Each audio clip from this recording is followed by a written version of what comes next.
चलो जी, आगे कहता है application for the partition of for partition। कहता है any landowner may apply to revenue officer for partition of his share in land if at the time of application share is recorded under chapter 6। ठीक है। अब कहता है application के दौरान उसका जो शेयर बनता है, चैप्टर 6 क्या है, वो रिकॉर्ड ऑफ राइट्स के बारे में बताता है। ठीक है। चैप्टर 6 आपका रिकॉर्ड ऑफ राइट्स जो आपका जमाबंदी वगैरह बताता है। रिकॉर्ड ऑफ राइट्स, रिकॉर्ड मतलब उसका फिरदे मिल्कियत में जमाबंदी में उसका नाम है तो वो एप्लीकेशन दे सकता है। या his right to share has been established by decree, जो उसने कोई डिक्री ले लिया है, उसने कोई डिक्री स्पेसिफिक परफॉर्मेंस की डिक्री ले लिया, उसके नाम एक एकड़ हो गया है। ठीक है। जैसे बहनें दावा कैंसिलेशन का करती हैं और डिक्लेयर हो जाती हैं कि जी हमारा प्रॉपर्टी में शेयर है। ठीक है।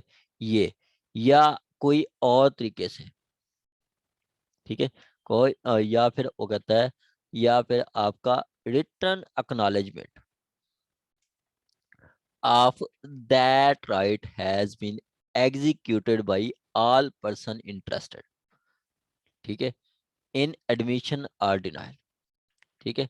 आपका रिटर्न एक्नॉलेजमेंट आ जाता है ऑल पर्सन इंटरेस्टेड। जैसे 5 भाई हैं, 5 भाई वो आपका मिल के एडमिट कर लेते हैं, एक्नॉलेज कर लेते हैं कि जी हाँ ये भी हमारा भाई है, इसका भी शेयर बनता है।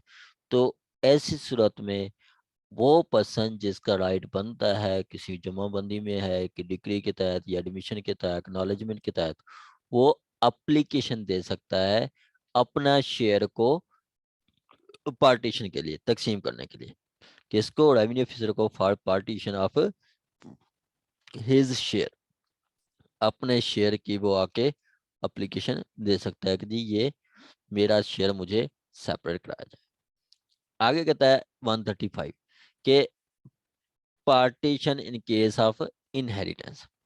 ये इंपॉर्टेंट है आपका, विरासती इनहेरिटेंस, ये नया ऐड किया उन्होंने। Immediately after inheritance has been sanction without application the revenue officer, चाहे एप्लीकेशन ना भी आए रेवेन्यू ऑफिसर को, क्या रेवेन्यू ऑफिसर क्या करेगा? Revenue officer shall serve notice to all joint owners of holding. ठीक है। Within 30 days, submit within 30 days, वो सबको नोटिस देगा और कहेगा कि जी आप आए और 30 दिन के अंदर स्कीम दें, आप प्राइवेट पार्टीशन आपका एग्रीड बाई ऑल। ये प्राइवेट, ये क्या स्कीम क्या है? ठीक है। तजवीज वंडा। ठीक है। आपका उनको कहा जाता है कि जी आप अपने वनडे जो है ना मुझे सजेस्ट करें। ठीक है। क्या करें? अपने वनडे सजेस्ट करें, मतलब अपने अपने शेयर मुझे सजेस्ट करें। स्कीम दी प्राइवेट पार्टीशन मतलब आपका वो तजवीज तजवीज करना वंडा के, मतलब वो अपना शेयर जो है मुझे तजवीज करें, सजेस्ट करें। ठीक है भाई। ऑल कहता है if scheme private is submitted shall affirm in accordance with 47 के, अगर वो तजवीज़ कर देते हैं वनडे तो फिर उनको 147 के तहत वो खुद उनको तकसीम कर लेगा। ठीक है। 147 के तहत वो अपने पीछे पड़ा, 147 आगे हम पढ़ेंगे, वहां पे भी यही है कि जैसे 4 भाई हैं, 5 भाई हैं, उन्होंने मिल के अपनी प्रॉपर्टी तकसीम की। तकसीम करने के बाद, आपस में तकसीम करने के बाद वो एप्लीकेशन देते हैं आपका रेवेन्यू ऑफिसर को कि जी हमने ये प्रॉपर्टी तकसीम कर ली है। तो वो रेवेन्यू ऑफिसर क्या जाता है वहां पे, वो जाके अफरीम का क्या आता है, तकसीम तस्दीक करके आता है कि जी ठीक है अब से ये प्रॉपर्टी फलां की होगी, ये पोजेशन फलां का होगा। वो 147 के तहत होता है। आगे कहता है not standing thing contain in this act a scheme for private partition between the joint owner may include the site of town or village। कहता है बावजूद इसके कि किसी कहीं पे बताया गया है इस एक्ट में, जैसे वो कहता है आपका, हम आगे पढ़ेंगे 136 में, वो कहता है कि जी विलेज साइट वगैरह नहीं होगी। ठीक है, क्या विलेज या साइट वगैरह वाली नहीं होगी, मतलब तकसीम नहीं होगी, जो आपकी विलेज है, साइट है, प्रेयर प्लेस है, वहां पे तकसीम नहीं होगी, इसी का 136। लेकिन जब आपकी विरासत में आएगी, विरासत वाला वो गांव वगैरह भी है, तो वो भी तकसीम कर दिया जाएगा। ठीक है, विरासती जो है ना, भाई भाइयों के दरमियान, वो कर दिया जाएगा, बाकियों के खिलाफ जो विरासत के अलावा है, वो आपका वो टाउन वगैरह, विलेज वगैरह साइट तकसीम नहीं की जाती। आगे कहता है if scheme under section is not filed with in stipulated time the revenue officer shell proceed the protection of joint holding. मतलब उसको वो वनडे तजवीज नहीं करते, तो वो खुद आपका वनडा तजवीज करेगा रेवेन्यू ऑफिसर अपने हिसाब से। Immediately commission proceeding of joint proceeding for partition. आगे कहता है आपका the 136 the restriction and limitation on partition. Restriction and limitation on partition कहता है कि the not contain in section 137 या 135 या 135 ए a place of worship या burial grounds held in common before। अब यहाँ पे वो बताया जी 136 के तहत इन जगहों की जो है वो पार्टीशन नहीं होगी। ठीक है, इन जगहों की पार्टीशन नहीं होगी। जैसे उन्होंने कहा कि जी आपका कोई भी किसी का कोई पर्सन है, शेयर है, तो वो 135 के तहत शेयर करवा सकता है। इसी तरह 135 ए में भी कहा गया कि जी विरासती जमीन जो विलेज साइट पे है, ठीक है, उनकी भी तकसीम हो सकती है। लेकिन कहता है बावजूद इसके कि जी 135 या 136 35 ए में जो बताया गया है, आपकी जो प्लेस है, आपकी वर्शिप या ब्रोअर ग्राउंड्स, मतलब जो कब्रिस्तान है या मस्जिद वगैरह है, जो कि held in common before partition shall continue so as after partition, के मतलब जो तकसीम से पहले एक जगह थी, मस्जिद थी, वो मस्जिद पे रखी हुई थी, वो सारे बहन भाई ये जो भी शेयर होल्डर थे, वो सारे मस्जिद में नमाज पढ़ रहे थे, तो बाद में वो तकसीम नहीं की जाएगी, वो एज इट इज रहेगी, जो हर कोई उधर से नमाज पढ़ेगा। इसी तरह कब्रिस्तान है, कब्रिस्तान जो पहले ज्वाइंट था वो इकट्ठे कर थे, बाद में भी वो तकसीम नहीं होगा। आगे कहता है partition of any following properties namely any embarkment, कोई आपका बन, ठीक है, या कोई वाटर कोर्स, ठीक है, या वेल या टैंक और any land on which supply of water of such land में डिपेंड। मतलब कोई जमीन है जिस पे आप, जिससे आपका पानी की सप्लाई होती है, जैसे खाला, खाले वाली जमीन भी आपकी तकसीम नहीं होगी। ऐसा नहीं है कि वो खाले वाली जमीन एक पर्सन को दे दें, वो खाला तोड़ दे और पानी की सप्लाई खत्म हो जाए।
जी अब आ रही सर, आ रही।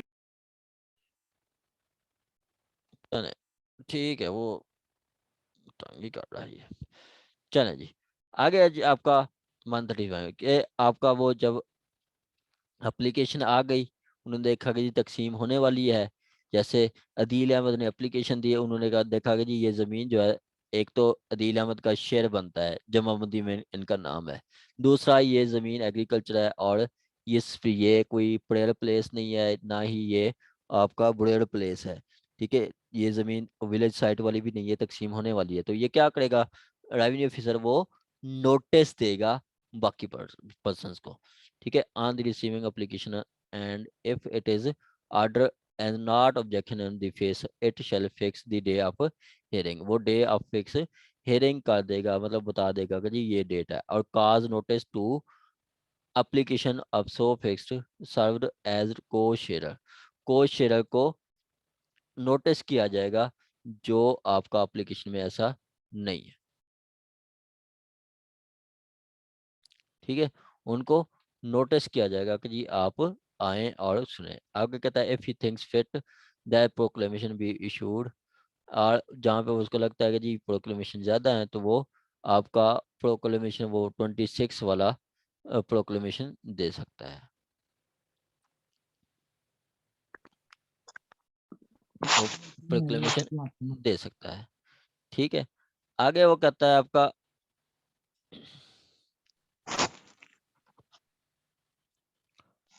चुप चुप चुप। सिंपली आपका एक जब एक एप्लीकेशन आ गई, तो दूसरी पार्टीज को नोटिस किया जाएगा, दूसरी पार्टी को मतलब नोटिस के बाद अगर नहीं आते तो फिर उसको अखबार इश्तिहार कर दिया जाता है। अगर अखबार इश्तिहार पे भी नहीं आते तो फिर उनको एक्स पार्टी करके सुन लिया जाता है। अगर आ जाते हैं तो फिर उनको सुन के तकसीम किया जाता है। इसका मैं आपको तकसीम का सिंपल बताऊं ना, मैंने केस किए हुए हैं, ठीक है, उसमें यही है कि जी तकसीम का होता है। एक तो आप देखते हैं कि जी जो आपकी एग्रीकल्चर लैंड होती है वो आपका आड़े तकसीम करता है, ठीक है, पार्टीशन ऑफ एग्रीकल्चर लैंड, वो आपका कल्चरल लैंड वो आपका आड़ो करता है, ठीक है, आड़ो। और इसी तरह आपका पार्टीशन ऑफ रेजिडेंशियल लैंड वो आपका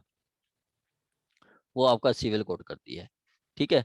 अब एग्रीकल्चर लैंड का मैं आपको बता रहा हूँ कि जी आपका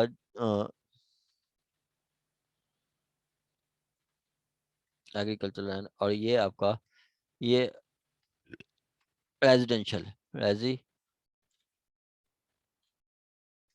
रेजिडेंशियल लैंड, ये आपका करती है सिविल कोड, ठीक है, ये आपका सिविल कोड करती है। अब आपने एप्लीकेशन दी है आरओ को, आरओ ने दूसरी पार्टी को नोटिस किए, नोटिस करके दूसरी पार्टी को जब बुलाते हैं तो उनको कहते हैं कि जी आप अपनी स्कीम बताएं, प्राइवेट पार्टीशन की स्कीम बताएं, मतलब अपने वनडे तजवीज़ करें। अगर वो उनमें कंसेंसस हो जाता है तो वो तकसीम करके वो देते हैं 147 के साथ, वो उसको कंफर्म कर देता है, तकसीम हो जाती है। अगर वो नहीं मानते तो फिर आपका जो आरओ है, ठीक है, वो रेवेन्यू ऑफिसर कहता है पुलिस आपको पटवारी को कि जाएं आप इसकी मुझे रिपोर्ट बना के दें। रिपोर्ट बना के देता है कि जी ये प्रॉपर्टी है, खसरा रिपोर्ट जिसको कहते हैं, ठीक है, खसरा ये प्रॉपर्टी है, इस वक्त इस जगह पे ये काबिज है, इस जगह पे ये काबिज है, इस जगह पे ये काबिज है। उसके बाद वो अपनी तरफ से वो रेवेन्यू ऑफिसर सजेस्ट करता है, और उन पे जो है ना उसके हिसाब से वो जो है तकसीम कर देता है, तकसीम करके वो आपका ऑर्डर कर देता है। ये तरीक़ेकार है, ऐसा उसमें कुछ भी नहीं है। अगर नहीं मानते तो, अगर मान जाते हैं तो फिर 147 के साथ वो उसको कन्फर्म कर देता है। आगे सिंपली वो जो बाकी कोर्ट का प्रोसीजर है कि अगर नोटिस किया जाएगा नहीं तो फिर प्रोक्लेमेशन किया जाएगा।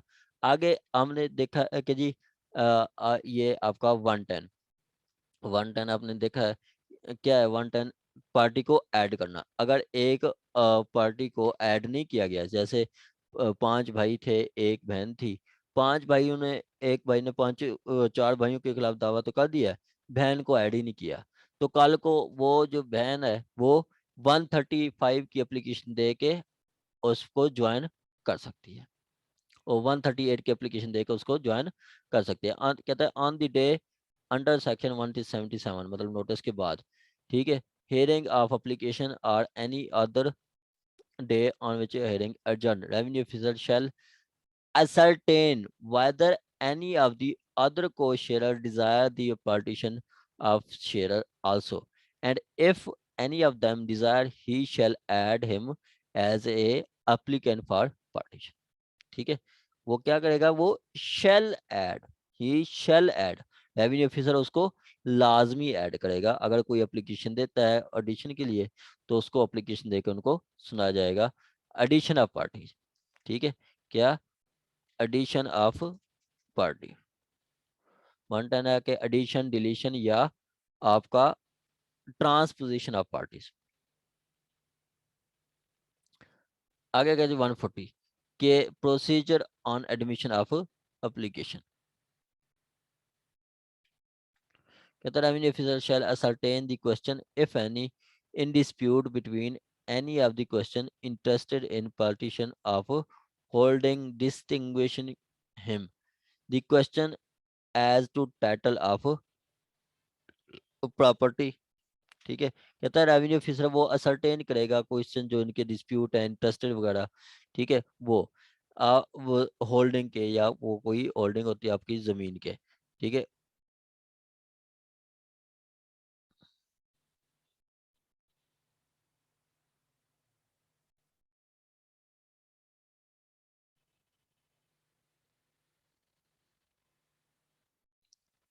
क्या करेगा आपका revenue officer the question as to title of partition sought या question as to property to be divided, क्या क्या वो प्रॉपर्टी डिवाइजेबल है या नहीं, प्रॉपर्टी डिवाइजेबल है या नहीं, ये आपका एक इश्यूज फ्रेम किया जाता है कि whether the property is divisible or not।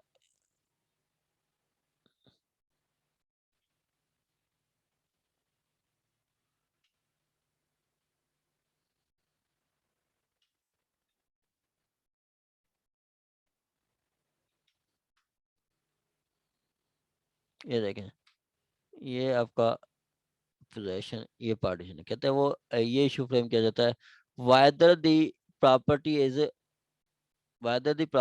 is divisible, क्या वो प्रॉपर्टी डिवाइजेबल है या नहीं। जैसे वो आपने देखा है ना कि कब्रिस्तान या मस्जिद वगैरह प्रेयर प्लेस वो डिवाइड नहीं होती है। अगर कहता है इफ सो, अगर है, what respective share of parties, party को पार्टीज के क्या क्या शेयर बनते हैं, कितनी कितनी बनते हैं, ये आपका इशू फ्रेम किया जाता है पार्टीशन सूट में। ठीक है, ये आपका इशू फ्रेम कहा जाता है और इसको ओपी पार्टीज, ओपी पार्टी मतलब दोनों पार्टीज अपना अपना, वो हर पार्टी अपना अपना शेयर क्या तक प्रूव करते हैं। ठीक है, तो यहाँ पे वो क्वेश्चन आ जाता है तो वो करेगा, कहेगा कि क्या उनका रिस्पेक्टिव शेयर क्या है as to title of property, उसका रिस्पेक्टिव शेयर क्या है, और क्या ये प्रॉपर्टी डिवाइजेबल है या नहीं, ये इशू फ्रेम किया जाएगा। क्या ये प्रॉपर्टी डिवाइजेबल है या नहीं, ये इशू फ्रेम किया जाएगा। आगे कहता है question of title of holding. अगर क्वेश्चन ऑफ टाइटल आ जाता है कि क्या वो अदील अहमद आ गए हैं पार्टीशन के लिए और उनको लगता है कि जी इनकी तो प्रॉपर्टी नहीं है। If question of title arising hold is raised in partition proceeding, revenue officials shall inquire the proceeding, the substance of such question, and decide the matter after hearing the parties। ठीक है, कि जब अब question आ जाता है कि जी अदील अहमद का तो पोजेशन ही नहीं बनता, तो फिर क्या होगा कि वो कोर्ट रेवेन्यू ऑफिसर इस पे इंक्वायरी करेगा कि क्या इसका कोई शेयर बनता है या नहीं। अब जब ये सब क्वेश्चन आ जाएगा तो उसने कैसे उसको डिसॉल्व करना है, या बाकी कोई क्वेश्चन आएंगे तो उसको कैसे और उसने डिसाइड करना है, ये बताया गया है आरओ कैसे डिसाइड करेगा। कहता है when question is there is question as to property be divided या mode of making partition, the revenue officer shall after such inquiry as deemed necessary regard an order standing his decision on the question of his reason for decision। ठीक है, कहता है कि जी अब question आ गया कि जी property का डिवाइडेड का या पार्टीशन का, तो रेवेन्यू ऑफिसर क्या करेगा after inquiry record decision and question with reason. अब का वो जब मतलब इंक्वायरी करके वो आपका डिसीजन देगा तो वो विद रीजंस देगा, डिसीजन देगा तो वो विद रीजन देगा। आगे हम अभी अपील पढ़ेंगे तो अपील में भी वही कहता है, अपील रिव्यू रिवीजन में, कि जब वो फैसला करता है तो वो विद रीजंस देता है। इसी तरह आपका वो 360 है कंटेंट ऑफ जजमेंट, उसमें भी यही है जी जब भी कोई फैसला होता है तो वो विद रीजंस होता है। इवन के बेल ऑर्डर भी लिखते हैं तो उसमें भी वो विद रीजन देते हैं, वो विद रीजंस देते हैं। मतलब ये हाई कोर्ट में तो वो साइटेशन देते हैं कि जी इस साइटेशन पे रिलाय करते हुए मैंने ये फैसला किया है। तो क्या जो फैसला देगा वो विद रीजन होगा। आगे कहता है एन अपील में प्रेफर्ड विद इन 30 डेज। अब उसने कोई क्वेश्चन डिसाइड किया है आरओ ने, तो उसकी अपील आप विद इन 30 डेज फाइल कर सकते हैं। आगे कहता है if applicant dissatisfied with an original or appellate order of under this section applies for the permission of withdraw from the proceeding for so relate to partition, he shall permitted to withdraw therefrom on such terms as things fit। कि वो अगर withdraw करना चाहता है, ठीक है, तो उसको अलाउ किया जाएगा कि जी आप अपना क्लेम या पार्टीशन वो विड्रॉ कर सकते हैं। जैसे आपका वो ऑर्डर कौन सा है, ऑर्डर आपका विड्रॉल का उधर 23 है, ऑर्डर 23/1 है, 23/1 आपका सीपीसी का, ठीक है, और 23/1 सीपीसी ऑर्डर विड्रॉल का, ठीक है। आगे कहता है when applicant withdraw the provision of section 3 revenue officer में with when application other application if desire to continue the proceeding continue them as the partition। अगर कोई पार्टी विड्रॉ होती है तो बाकी जो प्रोसीडिंग कंटिन्यू करना चाहते हैं उनको हद तक वो चलती रहेगी। आगे कहता है time limit for the decision of partition, कितनी देर बाद पार्टीशन होगी। कहता है दी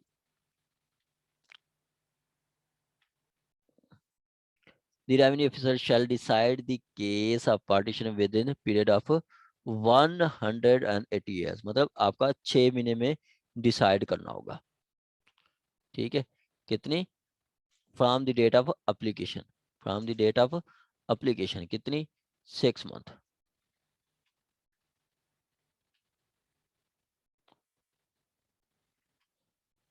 ठीक है। कब, 6 मंथ में डिसाइड करना होता है। कब, from the date of application, from the date of application of partition. देखें जब भी हम दावा दायर करते हैं तो उसमें वो बताते हैं कि जी ये आपका ये इस डेट को एप्लीकेशन दी थी और इस डेट को फैसला हुआ है, इस डेट को एप्लीकेशन हुई है और इस डेट को फैसला हुआ है। ये हर जजमेंट में लिखा जाता ये है। देखें क्या, डेट ऑफ इंस्टीट्यूशन 16/10 और डेट ऑफ डिसीजन 6/11। तो ये इसी तरह इंस्टीट्यूशन की डेट और आपका डीसीएन लिखा जाता है कि यहाँ मतलब जब एप्लीकेशन देगा तो उसके 6 महीने तक शेल का वर्ड है लाजमी डिसाइड करेगा। आप देखते थे कि जी पार्टीशन की एप्लीकेशन वो साल साल चलती रहती थी, ठीक है। तो वो क्या है, वो विद इन 6 डेज तकसीम वो 6 माह करना होगा। आगे कहता है primary officer beyond the reason beyond his control, ठीक है, beyond his control is unable to decide within the period under section 3, he shall submit the case with reason to collector within 15 days prior the expiry of the period। मतलब 6 माह गुजरने से पहले वो आपका 15 दिन पहले, 6 माह गुजरने से 15 दिन पहले वो वही ऑर्डर भेजेगा किसको, कलेक्टर को, ठीक है, for extension of period, for extension of period. ऐसे इसी तरह आपका देखते हैं कि जो हमारा जो फैमिली लाज हैं, फैमिली लाज में भी कहा कि जी 6 मंथ में डिसाइड करें, और उसके बाद अगर नहीं करते तो आइदर पार्टी जो है 12(2) के तहत, 12(2) के वही 12 सेक्शन 12 ही है, ठीक है, सेक्शन 12 है मेरा ख्याल है, 12(2) के तहत वो हाई कोर्ट अप्रोच कर सकती है। इसी तरह आपका जुवेनाइल का भी केस 6 महीने में डिसाइड करना है, अगर नहीं करते तो other party high court approach कर सकती है। हाई कोर्ट फिर क्या करती है, या तो टाइम दे देती है, डायरेक्शन दे देती है कि 6 महीने में या 2 महीने में या 1 महीने में डिसाइड करें, या फिर उसको जो है टाइम दे देती है कि जी आप इसको डे टू डे प्रोसीड करें। इसी तरह ये कलेक्टर को देंगे तो कलेक्टर ने क्या करना है, कलेक्टर इनको टाइम एक्सटेंड कर सकता है। ठीक हो गया, टाइम एक्सटेंड कर सकता है। आगे कहता है the collector may in exceptional cases reason to be recorded, reason record करेगा and grant the time for extension of decision for a period not exceeding 60 days, वो मजीद 2 माह देगा, subject to such condition as deem necessary, और कोई conditions भी लगा सकता है, मतलब वो कहेगा कि 2 महीने में आपने मजीद डिसाइड करना है। आगे कहता है in case revenue officer required to decide the case of title of possession 145(1) का, वो आगे वो हम पढ़ेंगे कि जी अगर कोई पोजेशन की मतलब टाइटल की वो कोई बात करता है, ठीक है, require to decide the question of title under 41 an additional period of 100 shall be deemed to have been added in। कहता है अगर है तकसीम का तो फिर तो 2 महीने दिए जाएंगे। अगर वो डिसाइड करता है टाइटल, जैसे दिल अहमद को लगता है कि डिस्प्यूट के दिल अहमद का शेयर नहीं है और वो 6 महीने में डिसाइड नहीं कर पाता, तो वो मजीद उसको 6 महीने और दिए जाएंगे कि जी आप इसका टाइटल डिसाइड कर दें, इसका टाइटल आप डिसाइड कर सकते हैं। आगे कहता है आपका, कहता है if revenue officer fail to decide the partition case within the specified time और contravene any condition imposed by collector, A shall be liable to disciplinary action under the law। अगर वो मजीद मतलब जो टाइम देता है collector, मतलब 2 माह मजीद देता है, ठीक है, और उसमें डिसाइड नहीं करता, ठीक है, या फिर वो करता है कंट्रावेंशन करता है किसी कंडीशंस की, कंडीशन वो कहता है कि जी अब जब टाइम देगा मजीद 2 महीने के लिए तो वो कंडीशन भी लगा सकता है, और कंडीशन की कंट्रावेंशन करता है तो उसके खिलाफ डिसिप्लिनरी एक्शन होगा। और डिसिप्लिनरी एक्शन आपका पीडा के तहत होता है, Punjab efficiency of employees discipline act. अगर था administration of property excluded from partition, कहता है when the property is referred in class B 136, 136 B, वही आपका जो आपका जो जिन पे वो आपका विलेज साइड वगैरह है, या जिस पे बड़े प्लेस है, जो आपका इम्बार्कमेंट है, इम्बार्कमेंट है, चरागाह है, या विलेज साइट है, इनमें जो प्रॉपर्टी आ जाती है, ठीक है, या सप्लाई में आती है, ठीक है, तो क्या होगा,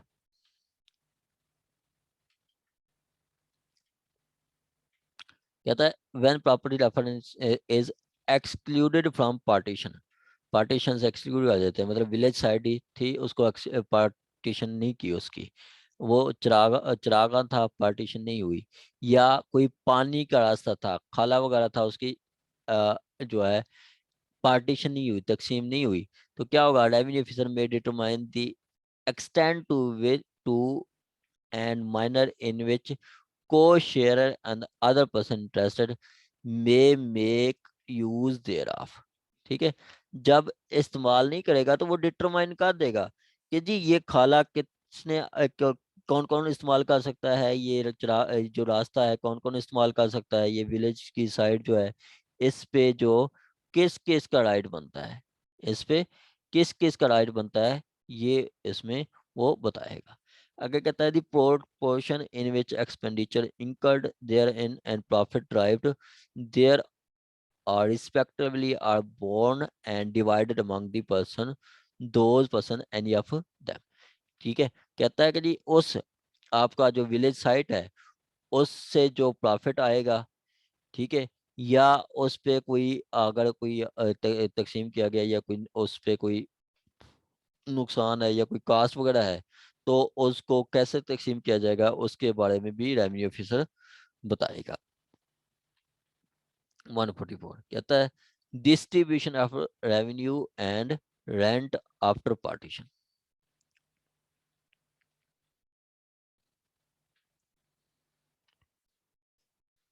कहता है the revenue officer, the revenue amount of revenue to be paid in respect of each holding into which land has been divided on the partition shall be determined by the revenue officer making application.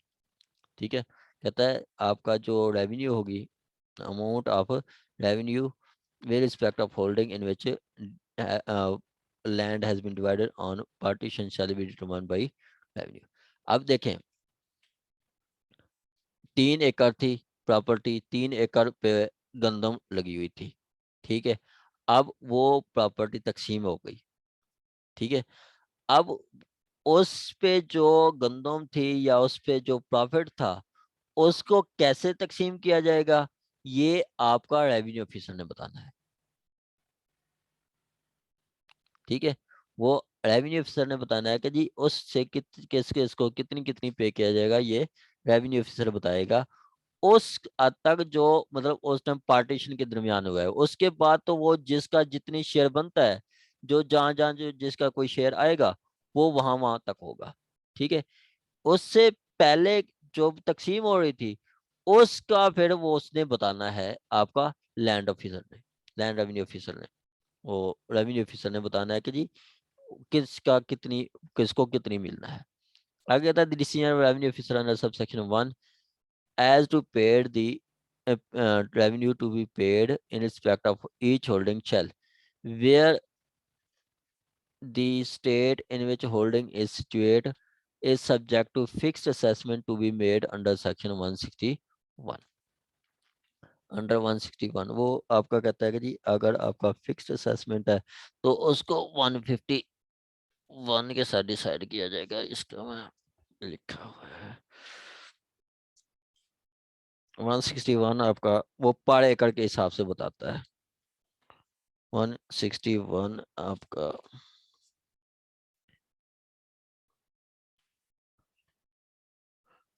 assessment under certain 61 star 1 part fixed assessment assessed the terms appear the revenue officer shall on the date before the installment become payable order distributing on among several holdings comprised in state and publish the record of distribution। ठीक है, वो कहता है कि जी अगर आपका वो जब तकसीम होगी प्रॉपर्टी, ठीक है, तो आपका जो रेवेन्यू ऑफिसर है उसने बताना है कि जी ये प्रॉपर्टी फलां के नाम आती है, ये प्रॉपर्टी फलां के नाम आती है, ये प्रॉपर्टी फलां के नाम आती है, और उन्होंने जिनके नाम आएगी उन्होंने फिर उसका वो जो है लैंड रेवेन्यू पे करना है, ठीक है।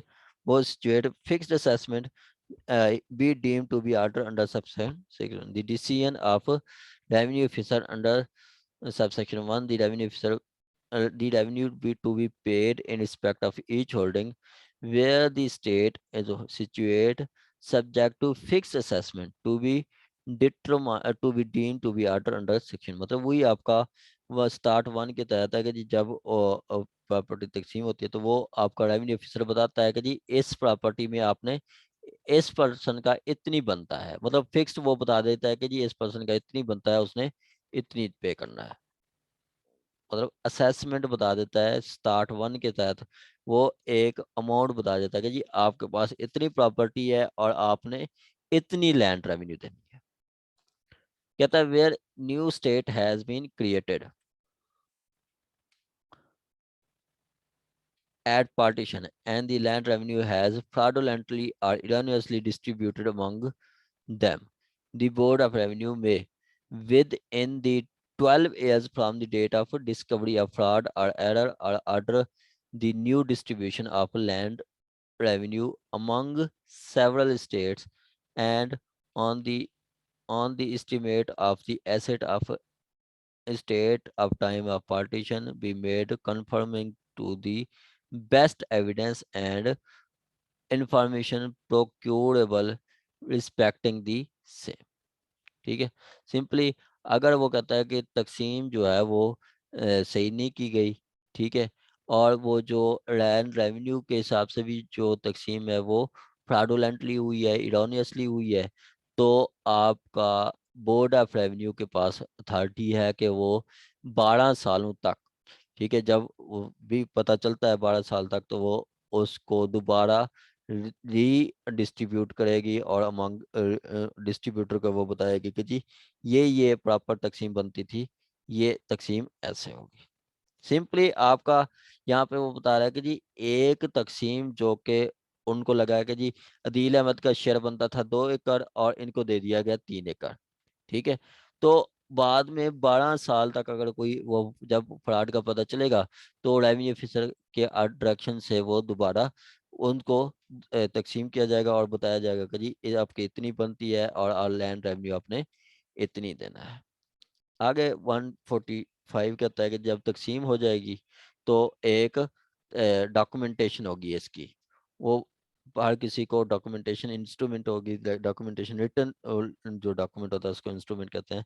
आपका partition complete revenue officer shall cause instrument of partition be prepared and date on which partition to be effect be recorded, और वो बताएगा कि जी आपका तकसीम हो गई है और WEF विद इफेक्ट फ्रॉम, ये बताएगा जी ये फलां डेट से इफेक्ट करेगी। और उसके बाद जब तकसीम हो जाती है तो उसका पोजेशन डिलीवर किया जाता है कि जी अब इस पर्सन का ये पोजेशन है। ये तरीक़ेकार है आपकी तकसीम का। सिंपली एक एप्लीकेशन दी जाती है, एप्लीकेशन देते हैं तो वो आपका नोटिस किया जाते हैं, नोटिस करके वो पार्टीज़ को कहा जाता है कि अपने वनडे बताएं, वनडे बताते हैं तो जिसका जो शेयर बनता है उनको शेयर